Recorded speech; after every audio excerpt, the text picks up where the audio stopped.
I'd like to introduce the leader of this steering committee, who has been a huge part of pushing this process forward. She was the author of Migrant Teachers, How American Schools Import Labor, and is a professor at the University of California, Santa Cruz, where she's been a tireless advocate for ensuring that teacher recruitment proceeds fairly. Lora Bartlett. Thank you. Thanks.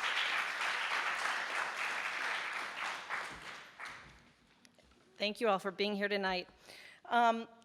I study teachers' work and schools as workplaces for teachers.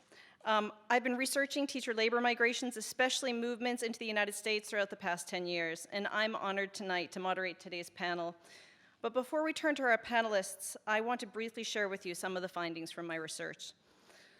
So, the phenomena of overseas trained teachers in US schools can be hard to see. This is because these teachers are working on more than one type of visa, and also because most state education reporting systems don't account for them.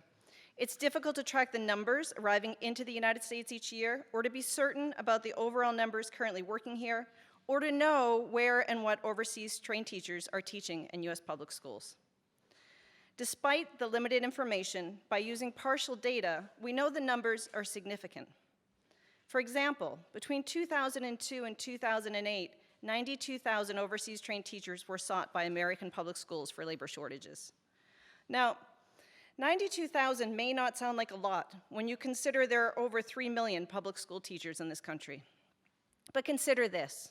Teach for America, the well-known program that places recent college graduates into 2-year internships in public schools, Teach for America placed only 24,000 interns in the first 20 years of its program. So when we compare 92,000 overseas trained teachers in 6 years with 24,000 TFA interns over 20 years, we can see that overseas trained teachers are a substantial source of the US teacher labor market. Furthermore, overseas trained teachers are not evenly distributed across the United States. Rather, they are concentrated in high poverty urban and some rural school districts.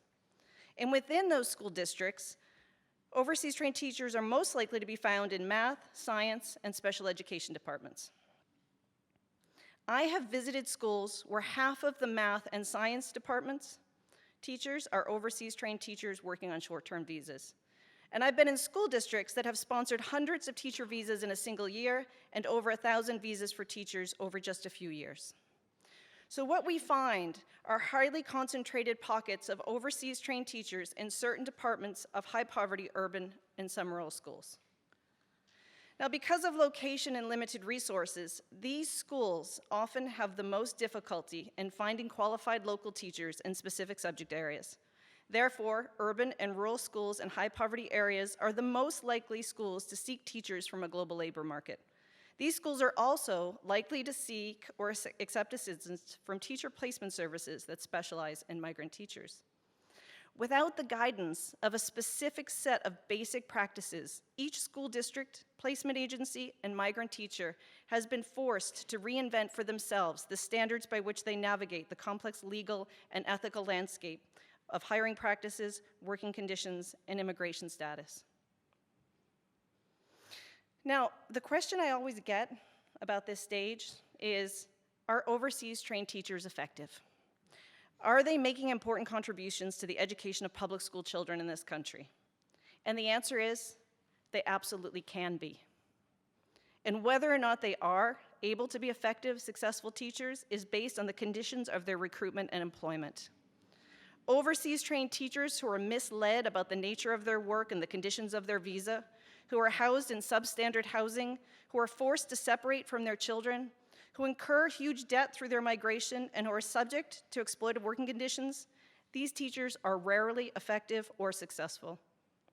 In contrast, teachers who receive the support they need to transition to teaching in a new country and culture, who know in advance the terms of their visas and the cost of their migration, who are allowed to make their own decisions about when and if their children accompany them, who are treated with respect and work in supportive employment contexts, these teachers can be highly effective and successful.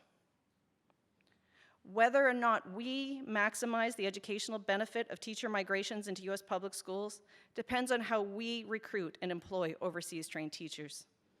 Ethical international recruitment and employment of teachers ensures that we treat teachers with the respect they deserve as people and as professionals. It also ensures that we maximize the benefit for the students and schools where they work. Fairly treated and well-supported teachers are more effective teachers.